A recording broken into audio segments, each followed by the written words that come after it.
You all ready to join me today in our trip to outer space? Yeah. Albert Shivers. The Matrix doesn't have him. That's very true. Come along quietly or not. They don't have to like it, but they're gonna see what happens. Goodbye, wimps. And now, without further ado, from Albert Shivers. The general concept is that creativity flourishes in an atmosphere of freedom.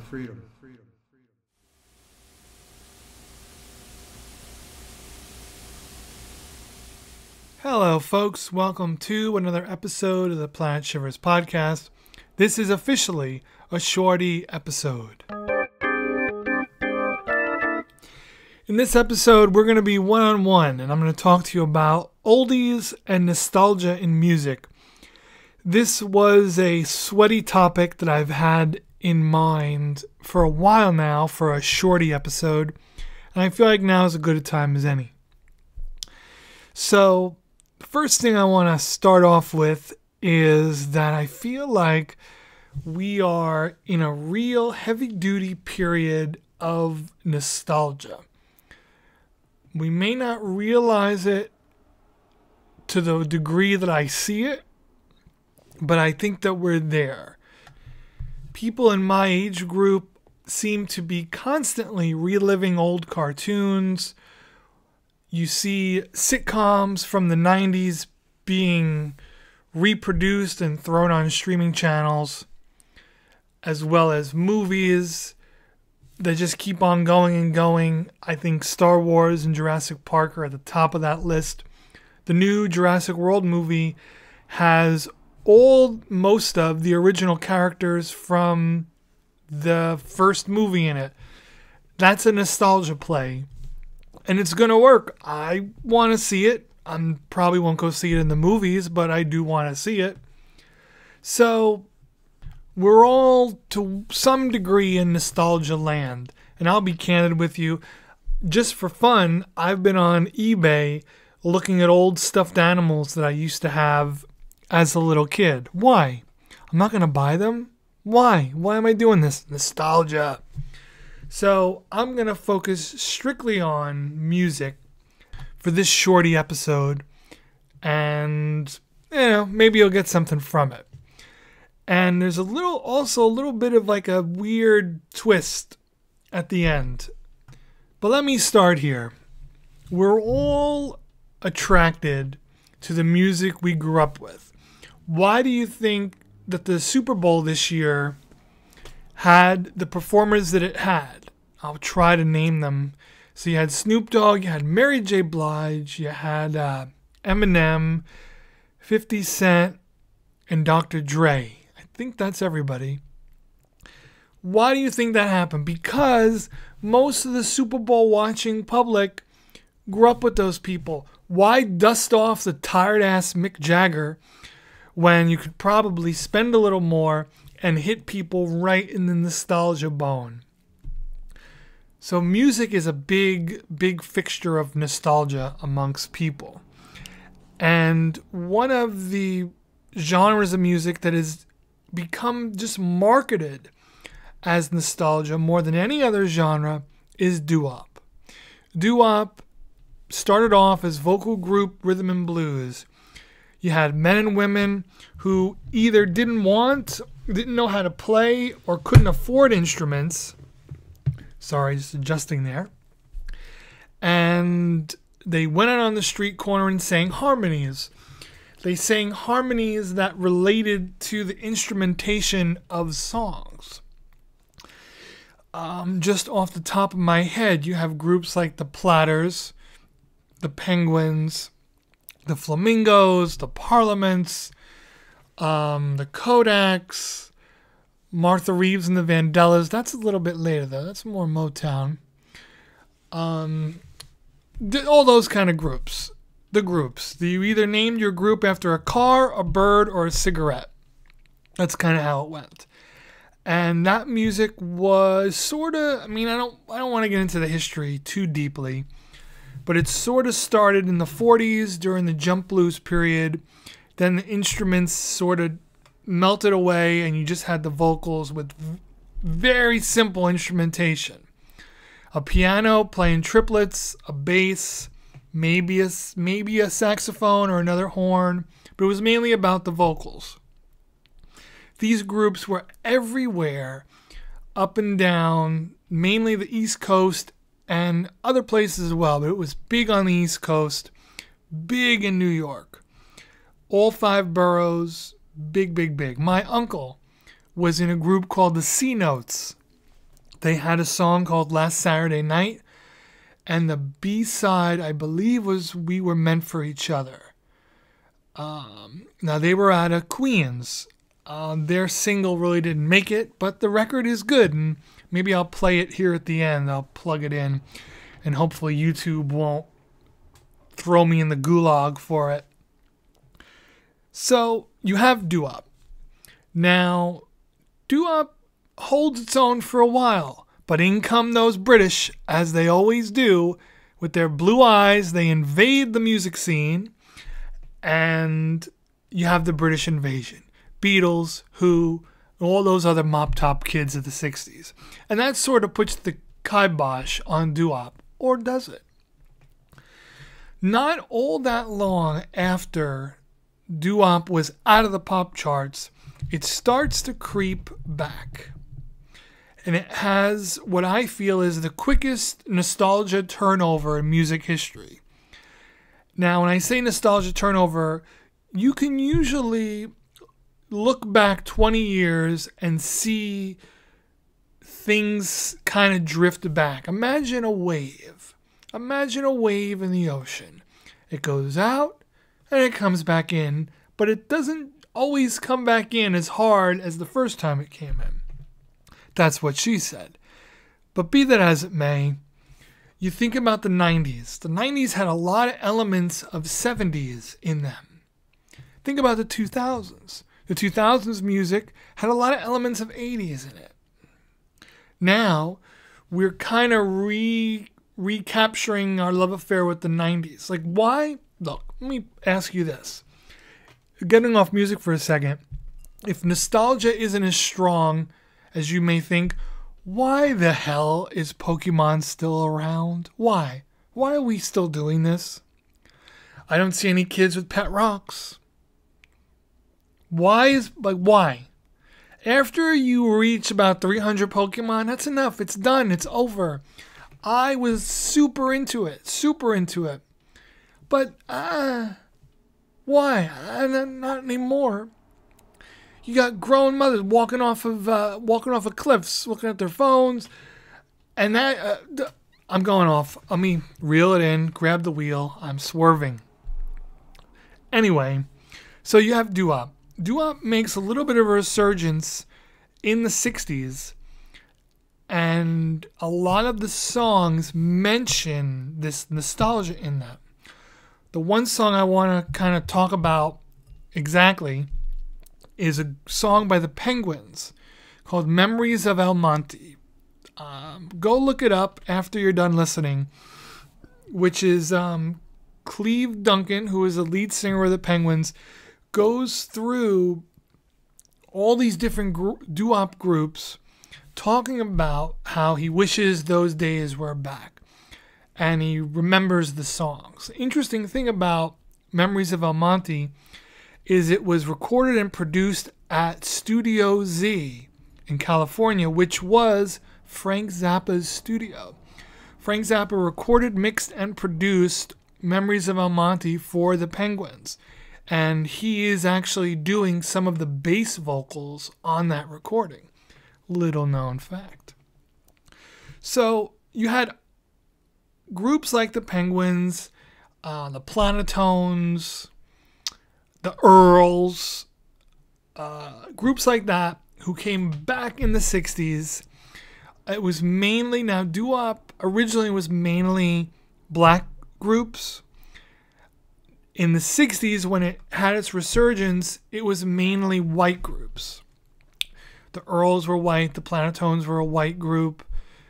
I'm trying to think, there's another one, the Capris, there's a Moon Out Tonight. The Capris might have also done Till Then, but I'm not sure, so don't quote me on that one. you got a lot of these nostalgia groups. They're coming back. So they start to call Doo-Wop oldies. Okay? And that phrase hits. It wasn't, I mean, even the term Doo-Wop really didn't really originate until that resurgence. When it first started, it was just called vocal group rhythm and blues. And it was that because that's what it was. And then it turned into doo-wop as a title derived from the scat singing and the shooby doobies of the backup singers. So, how does this all pertain to me? Well, I'll tell you how. In New York, in the 90s, I don't think it still exists. It kind of got just smushed in a very unceremonious way in the early 2000s. But you had WCBS FM. Now, there are a lot of hosts, but their main host, their most popular host, was Cousin Brucie. And Cousin Brucie was so popular that the Four Seasons actually recorded him his own show intro. Let's have a listen to that. Come on, let's go, go, go. What a groovy show. Come on and go, go, go. With Cousin Brucie. Go, go, go, go, go, go, go, go.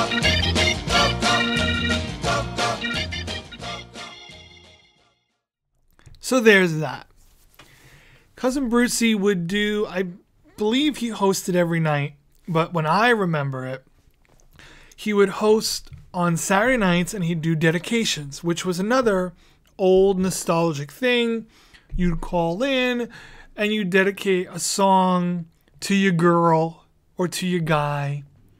Or sometimes if you didn't like somebody, you could dedicate Ray Charles' Hit the Road Jack. I've heard that a couple of times.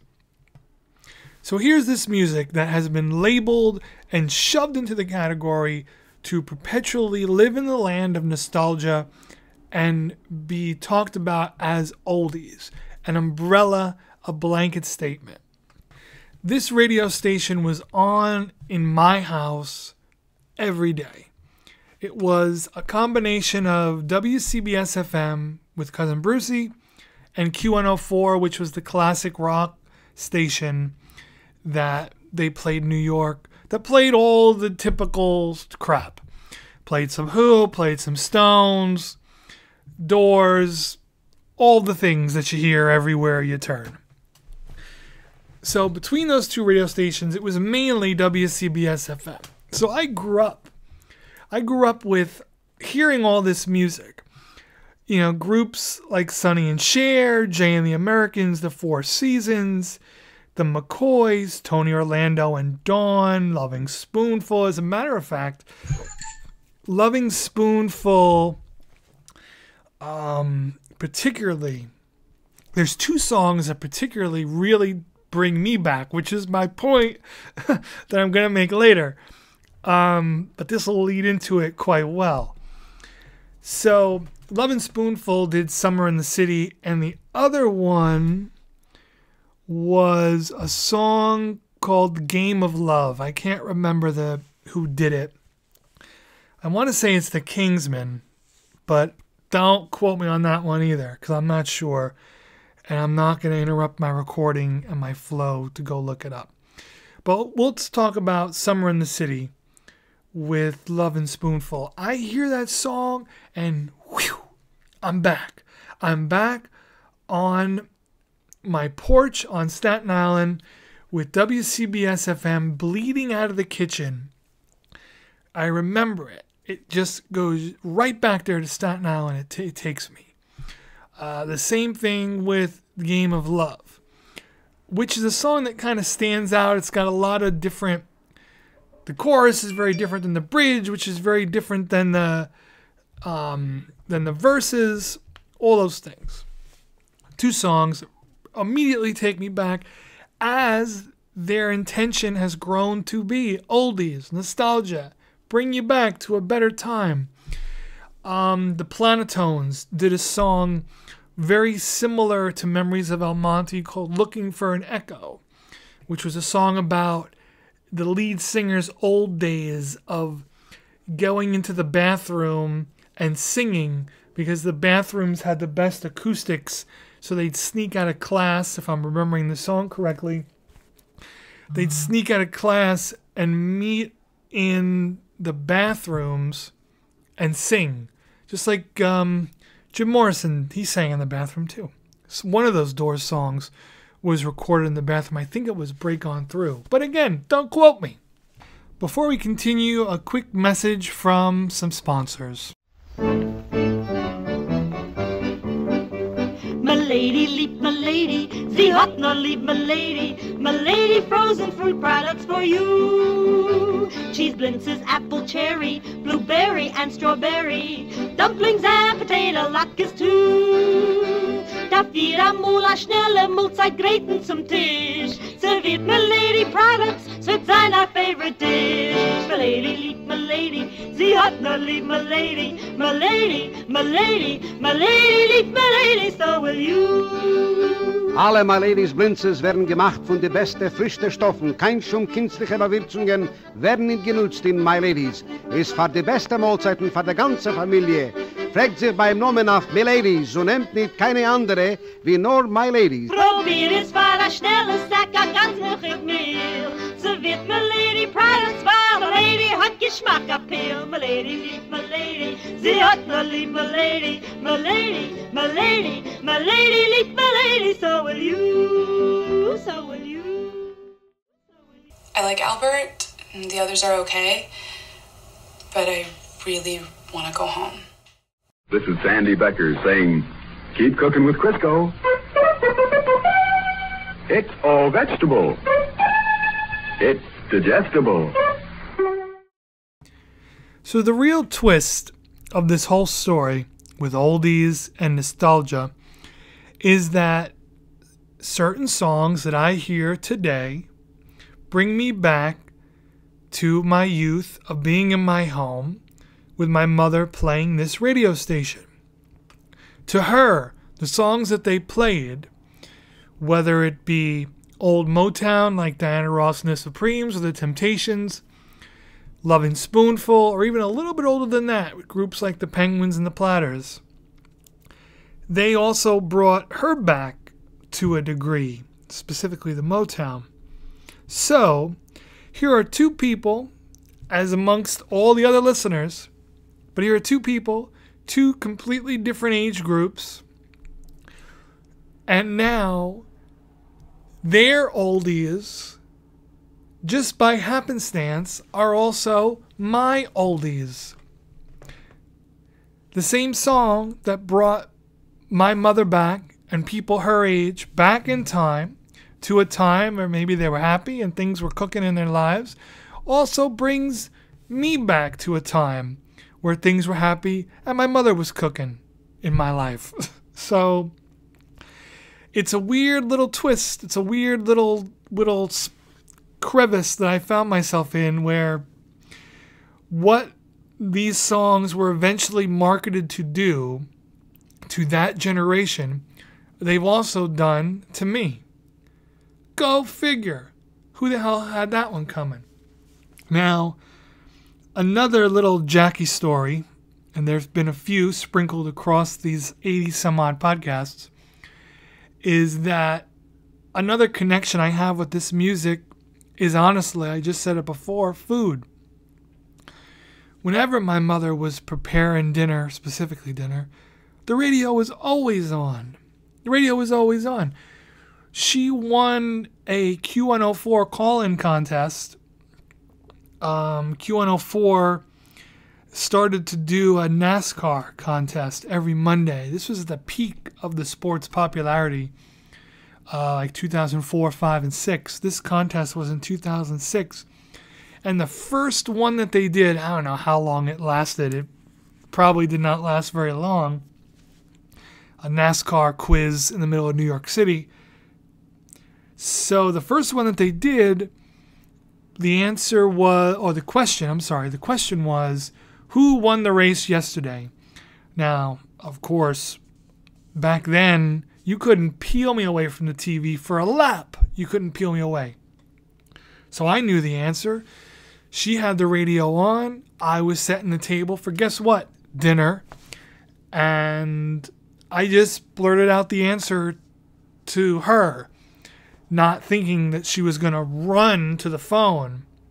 And luckily, she ran to the phone and I ran into the living room. We had an old stereo that had cassette decks in it. And I just indiscriminately grabbed a cassette tape, shoved it in the player, and just hit record. And my mother ended up getting through, winning the contest. The answer was Kevin Harvick, who was my favorite driver. But I want to do a more in-depth thing about that. But she won the contest and ended up, I got a jacket and some other stuff that I still mostly all have today. So the radio was always on. It was part of it. I grew up with the radio. And there's a lot of people did. First of all, there were more DJs back then. A lot of radio stations now are run by computer. That's what replaced WCBS FM in Staten Island and in New York, basically, was a computer-run radio station. I paused there because I don't remember what kind of music exactly they played. I know it wasn't like totally off the wall. It might have been another classic rock station, but it was a big deal when WCBS FM went under. And I actually met Cousin Brucie at the San Gennaro Feast in New York. We went there. My mother, her boyfriend, and his brother, who was a big WCBS FM fan and called in a lot of dedications. And it was really cool for him to be able to meet Cousin Brucie. And we all did. And he was a minor celebrity. Most of you who are listening do not know who the hell I'm talking about. But maybe for those of you who are listening and do know who I'm talking about, it will give you a little touch of nostalgia and a little touch of some oldies. So with that said, I'm going to leave you on this quickie, shorty, 20-minute episode of the Planet Shivers podcast. And I'm going to thank you for listening to this. I hope you enjoyed me just spewing information at you. A little short story and all that jazz. Don't forget, you can check me out on Instagram. You can check me out anytime you want. But if you want to see some art and see whatever else I'm up to, go to Instagram at Albert Shivers. I have a Patreon page. If you want to throw some funds at the podcast, help keep me going. But I hate having my handouts, so don't feel pressured. But the Patreon is Albert Shivers Artist. The Cash App for it is the $ thing, Shivers Art. And you can check out www.albertshivers.com. And before I end, being that this was about music, I want to tell you all to check out two bands. Now, I just came from seeing, today I had to pick up some art from a house show that I was a part of for the band Rubik's Cube. Now, in my opinion, they're one of the most exciting things going, specifically in my area, but in general, I've not seen anything like it. They've taken a lot of inspiration from a vast amount of different groups, as well as some local groups. Actually, three things I want to shout out. So go check out Rubik's Cube. Their Instagram is Rubik's Cube PA, I believe. You can also check out the bassist's Instagram page, which is Bass Pube. Also, go check out Nate Marks and the Squirrel Trappers. Another very unique group. Nate Marks is a hell of a guy who I'm happy to have gotten to know the past couple of years. Had him on the podcast. Go check out that episode. And third of all, my buddy Isaac, friend of the pod. He hasn't been on an episode in a while, but we're going to get his ass back soon. But he has been busy touring around and playing with his band Powwow. Powwow describes themselves as farmcore, and I'll let you figure out what that means. Go check out their music. They are going to be playing a ton of shows coming up this summer, as well as Froggy Fest in Narrowsburg, New York. I love Narrowsburg. I'm going to be at that festival. There's all sorts of cool things to do there. But go check out Powwow. They have a YouTube. They have an Instagram. Yeah, go check them out. For Isaac's sake. For everybody's sake. The whole band is great. We got some cool guests coming up. I hope you enjoyed last week's episode with jazz musician Bill Crow. If you didn't listen to it, talk about nostalgia. Bill Crow goes through his whole life story of jazz. I just want to hear the music, that's all. From starting out in Washington State in a small town to playing with Jerry Mulligan, playing on Broadway, swapping records with Charlie Parker, doing a one-off show for Duke Ellington, and eventually writing a jazz column which he still writes today, as well as 2 books. Bill Crow, bassist.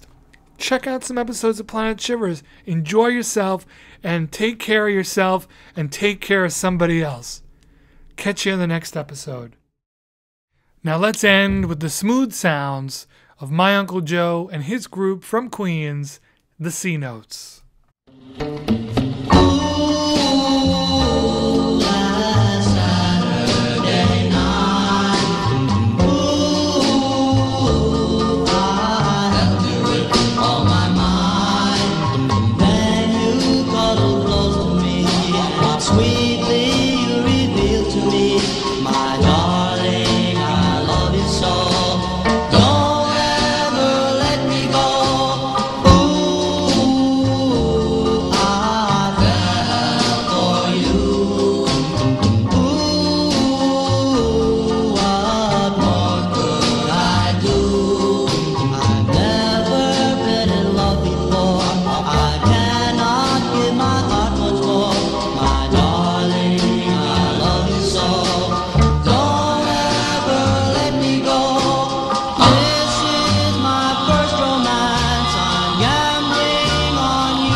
Sweet